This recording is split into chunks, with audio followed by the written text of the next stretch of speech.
Winning my four women today. Winning my four women. Winning my four women today. Winning my four women. Winning my four women today.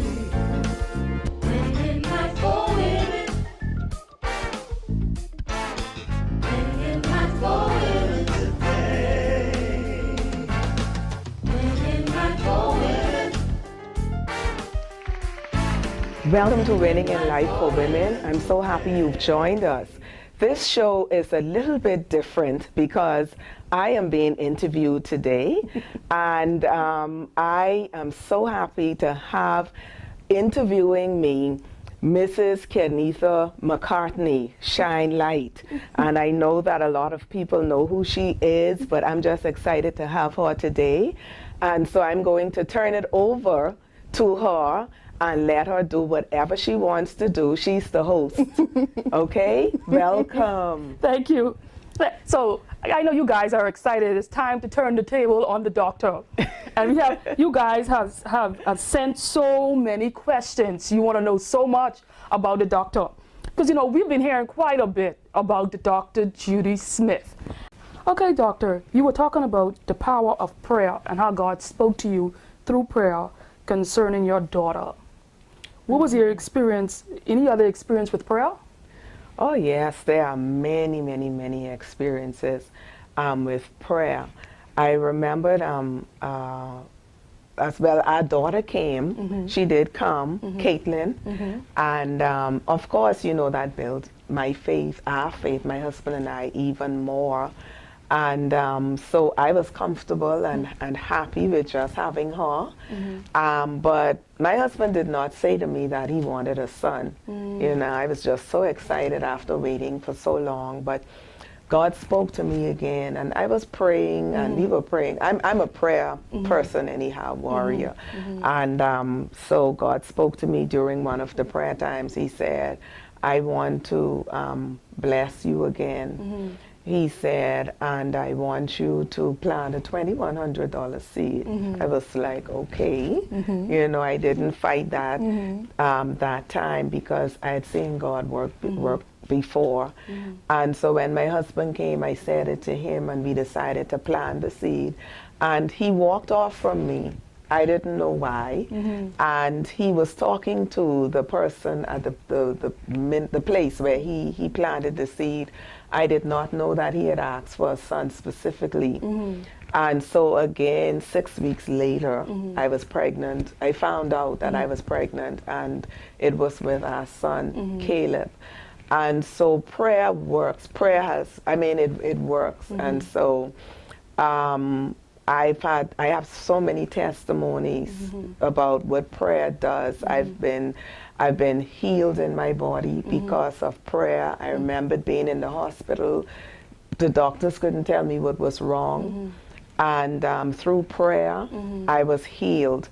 Before our children, I've had 2 miscarriages.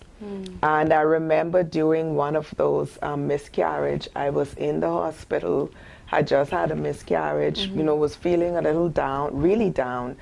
And they rolled this young lady in. They brought her into the room where I was at the hospital. And I was like, God, why did they even bring her in here? Because this room was supposed to be a private room. But God knew. And the Lord said to me, I want you to minister to her. And in talking with her, I realized that she was there because she wanted to have an abortion. And the Lord said, I want you to minister to her. And to make a long story short, I prayed with her, I ministered to her. And a few years ago, she showed up with a picture. She said, you don't remember me, but I was looking for you for a very long time, trying to find you, to show you that the prophetic words you gave me and the prayer you prayed over me, this is my son. Because I said to her, I said, you're going to have a son. And God said, don't abort. And I prayed for her. And I told her what God was going to do with her son. I think at that time he was probably about 15 or 16, and she showed up. And my husband and I, and in our lives, you know, there. So the house we live in, it's because of prayer. We prayed. We had to pray it through. We were not looking for a house. We were in a nice, you know, fourplex. We had our apartments on rent, and we had a townhouse of our own. And God said to me, He said, I want you to go and look for, want you all to go and look for a piece of property. And so I was like, God, we're not looking for a house. We are comfortable. And the Lord said, go and find this piece of property. And He told me which area to go in. And so my husband and I went, and we saw this house, and God said, stop. I did not like the house. It really wasn't for me. The yard, the property was all grown up and stuff, and God said, I want you to walk on that property, and I want you to pray, because, you know, I want to do something. And I was like, God, that was so ugly. I wouldn't even live there, you know. And so we pulled off and went. Do you know, 2 years later, the Lord sent me back into that area. The house was still there, but the property was grown up. And God said, this is the house I told you to go and walk around and walk through the yard. Well, of course, I had to be obedient, but this time now, because the property was grown up, I was disobedient. I had to walk through high stuff that I should have walked through 2 years before, and it would have been low, and so I had prickles all over me. My husband walking behind me, just praying and praying. That's the house where we live in. Well, of course, we had to change a whole lot of things about it, but it's through prayer. You know, I can go on and on. I've seen other people healed through prayer. Through prayer, God has really, really strengthened the prophetic in my life. I've prophesied to so many people and seen things come to pass. You know, in the lives of my children. My daughter was supposed to be, she had a problem with one of her eyes, and they were telling me they had to do surgery, but they were saying that, you know, they weren't sure what they were not sure what the outcome would be. She may be left blind and different things. I had to stand in the gap and pray and believe God and say, not so, not so. There's so many things. I can go on and on and on talking about the power of prayer, why I believe in it, why I get in my closet every morning and sometimes in the nights or through the day, and I pray. Why, when I'm at home alone, I just turn on my music and I just pray, because I believe in the power of prayer. I believe prayer works. Excellent. So, what can we expect from you in 2018?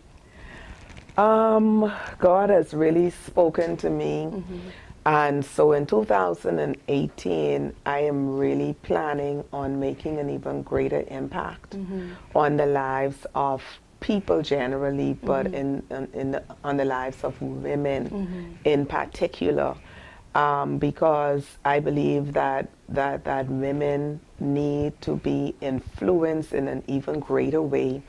In 2015, God spoke to me and He said, I want you to go back to Facebook, because I just didn't like the negative that I saw on Facebook, and so I didn't really stay.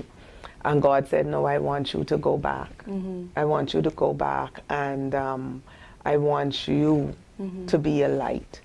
And so I went back, and God began to speak to me.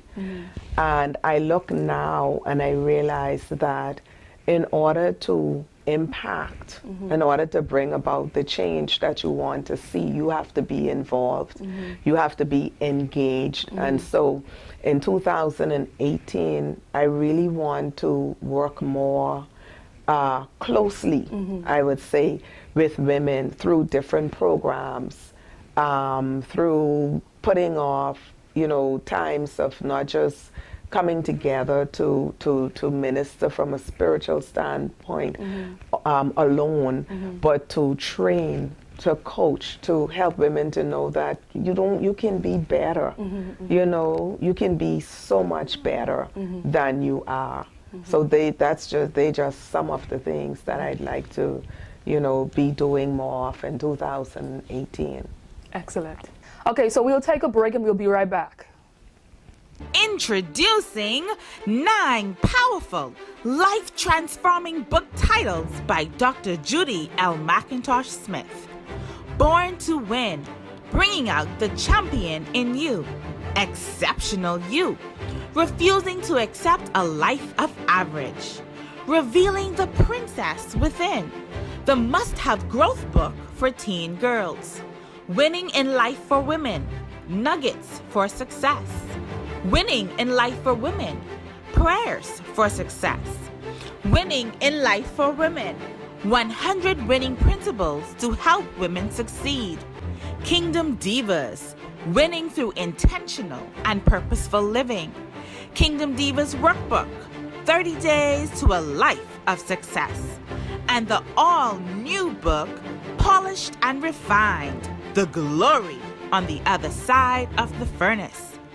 But wait, that's not all.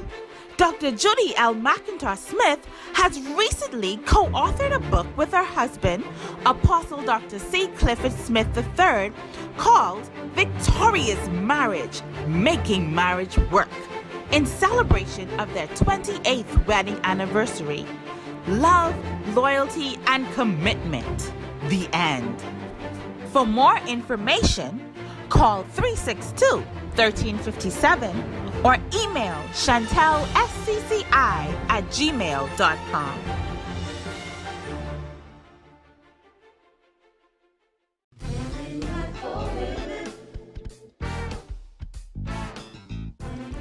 Hi, welcome back. Doctor, what do you say to women at large who are dealing with persons who are being abused, persons who are being raped, persons with low self-esteem, women at large who are broken? What would you like to say to them? I'd like to say, first of all, that there's hope. No matter what you've been through in life, you know, no matter what you've been told. I always say that there's so many people who've been through things, but they are great. And if they don't tell you their story, you won't know that they've gone through. And so all hope is not lost because you've gone through some things, some terrible things in some cases, you know, in your life. God is able to help you. You are able to help yourself by having the right mindset. And I'd really like to say to persons who've gone through, I'd like to encourage them and let them know that you're not alone. First of all, God is with you. He knows what you've been through.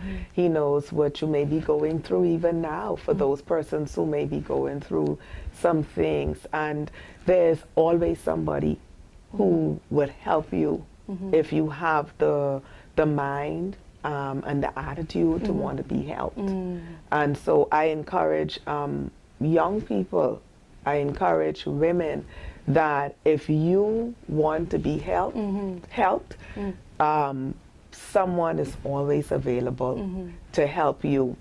And what you've been through does not determine who you are or where you are going to end up. It's about, you know, a mindset shift, a mindset change for you to understand that my circumstance or my circumstances will not dictate where I go, how far I go, who I will become in life. It's about what I want. It's not about where you even grew up. You know, it's about what you want. What you want, how far you want to go, you know, what you want to do in life, how you think about everything. And so I say to people that you're not a failure until you allow yourself to fail. And allowing yourself to fail is not that you are not going through things or won't go through things. It's the fact that you decide to allow what you have gone through or decide what you are going through to determine and to dictate who you will become. And so, you know, every great person has fallen down at some point in life. Every great person has failed at something, but the key is to get up and to say, I know who I am, I know what I want, I know where I'm going, and I know that I have help to get there. So you don't have to stay where you are. You can be so much better despite what may have happened. You can be so much greater despite what you may have gone through. And that is what I would like to say. And also, I'd like to say, connect with people. Make sure that you are connected with persons who may have walked where you walked, or persons who can help you anyhow, you know, to get up from where you are, to change your mindset. The Word of God say, renew your mind. And unless we renew our minds, you know, we will be trapped to our situations. And, you know, you have to have the eagle mindset that I can soar despite where I have been or what may have happened to me in life. Excellent. So you have written a number of books. Can you give Yes. us an understanding of what each book means to you? Wow. At this point, I have 9 books of my own, and I'm writing a 10th book. And like I've said earlier, my husband and I just completed a book together. So I'm right now, my first book was Born to Win, Awakening the Champion in You. And that book, I wanted people to know, just like I said earlier, it doesn't matter what has happened to you in life, you were born to win. There's a champion inside of you, just waiting to come out. And it's all about what you do. And my second book is Exceptional You. You are exceptional, no matter what you have gone through, no matter what someone may have said to you in life. You are an exceptional person. You just need to believe it. You just need to believe it. I have a prayer called Winning in Life for Women, Prayers for Success. You know, because prayer is key to the success that we will have or that we have in life. It's about prayer. I have a book called Nuggets for Success.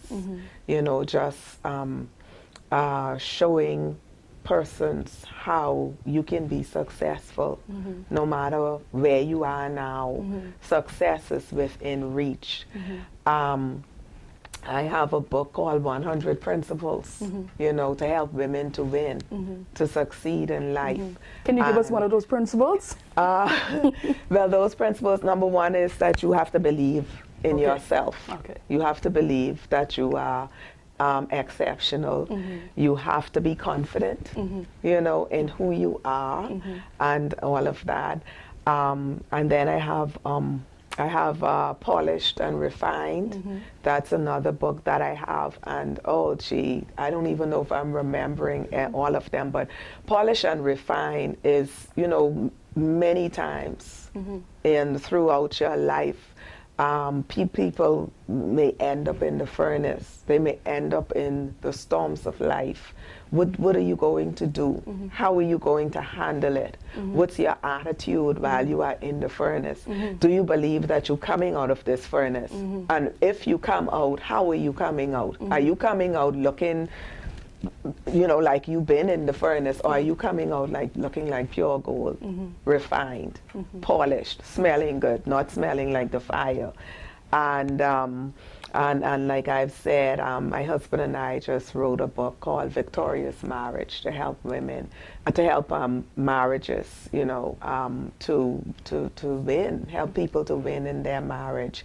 And so I know I've missed one or two. Kingdom Divas. That's the book that that my Kingdom Divas Club came out of, Men's Club came out of. With that, it has a workbook also. And so, you know, they are some of my books And I guess when we go on, I will talk about how I got writing anyhow. Excellent. What I want you to know also, viewers, you can also purchase a book of Amazon. You can also get them in the Kindle version, just a one click and it's downloaded. And we will be right back with another commercial break. Winning in Life for Women Network presents one night of triple explosion Abaco Tour with 3 powerful glory carriers. Pastor Dr. Judy L. McIntosh Smith, Pastor Clarice S. Thompson, and co-pastor Shawnee Strawn. Winning in Life for Women is coming to Abaco Friday, February 23rd, 2018 at 7:15 p.m. at Lifegate Christian Ministries International, Blackwood, Abaco. Get ready for the Winning in Life for Women TV recording with Dr. Judy L. McIntosh Smith and co-pastor Shawnee Strawn. Following the TV recording will be the tag team preaching ministry service with Pastor Judy L. McIntosh Smith and Pastor Clarice Thompson. And a book tour and signing where books, DVDs, and CDs by Pastor Clarice S. Thompson and Dr. Judy L. McIntosh Smith will be on sale after service. For more information, call 362-1357 or email chantalscci@gmail.com. Winning in Life for Women Abaco Tour. 3 mighty women of God, triple explosion, all in one night. God's about to blow your mind. Are you ready to receive the overflow?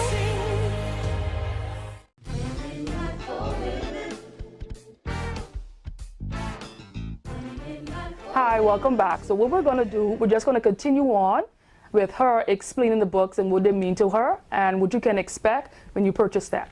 Yes. Another book that I've written is Revealing the Princess Within. That's a book for teenage girls to help them to build confidence in themselves, to help them to know that you don't have to cave into peer pressure. There's so many things about that book to help teenage girls, because that's a ministry also that I have, and that's very important and dear to my heart. So they are the books, and I wanted to talk a bit about how I got writing, because persons have asked me over and over, how do you write so much? How do you push these books out? And I need people to know that whatever grace God has on your life, that it becomes easy, you know, for you to walk in it. And so for me, writing a book is easy because of a prophetic word that I've had many years ago. I remembered my husband was preaching at a church, and I went with him, and just before he preached, the pastor's wife, who was prophetic, she asked if she can say something, and she began to prophesy to me, and she said, I hear people calling you Dr. Judy, Dr. Judy, Dr. Judy. Listen, I had been in school. I had done, I had gone up, I think, to the master's level.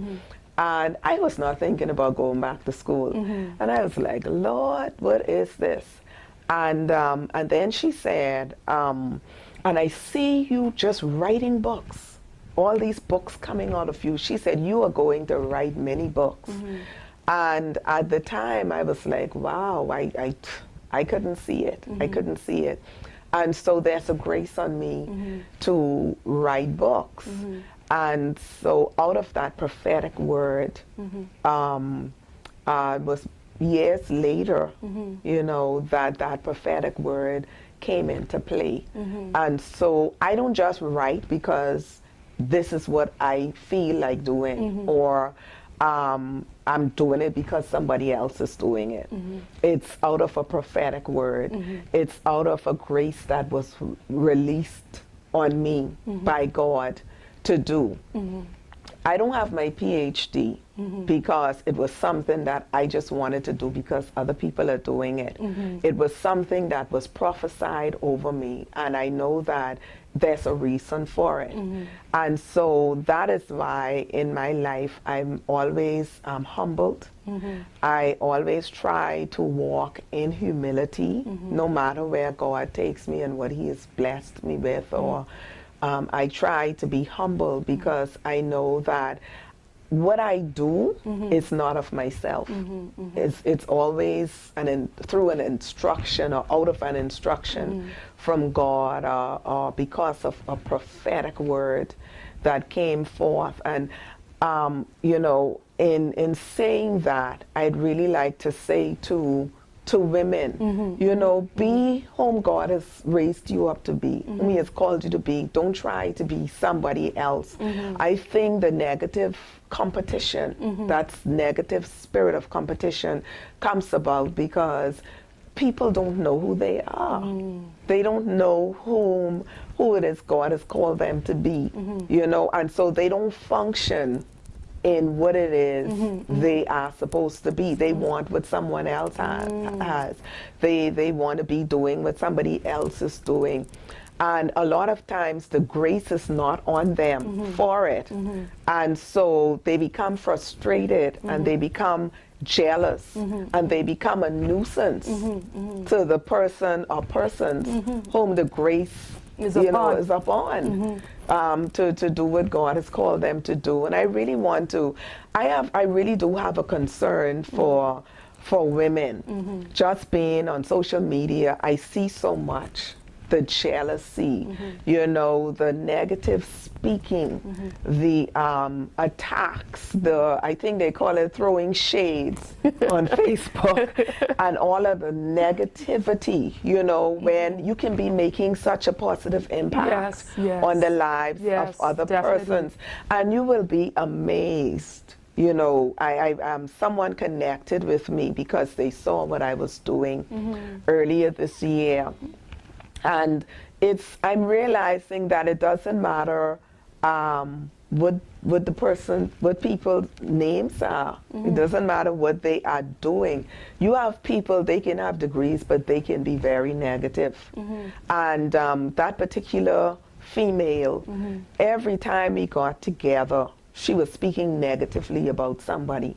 She was tearing down her pastor and her pastor's wife. She was tearing down other people, and she was saying, this one jealous of me, the next one trying to compete with me, this one, and it got to a point where God started to show me, you know what? This is someone who is just negative. It isn't that everybody is jealous of her. It isn't that everybody is competing with her. First of all, she has a low self-esteem. Secondly, she doesn't have confidence in herself. And the truth is, she is competing with other people. And so God had to really, really cut that relationship, because I'm not about that. I want to see women soar. I tell people I don't have a jealous bone in my body. So someone dealing with self-esteem, how do they go about developing themselves?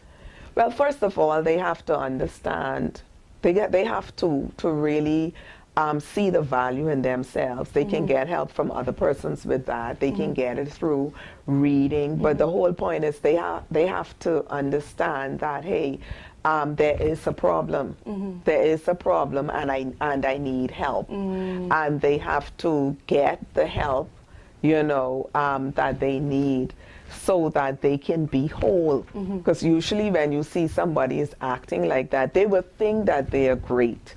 You know, but there are all these flaws that will become a problem to them in different ways. They may have a degree, they may have done certifications, they may have done certain things, but these little habits will become a problem. They will cause people to walk away from you.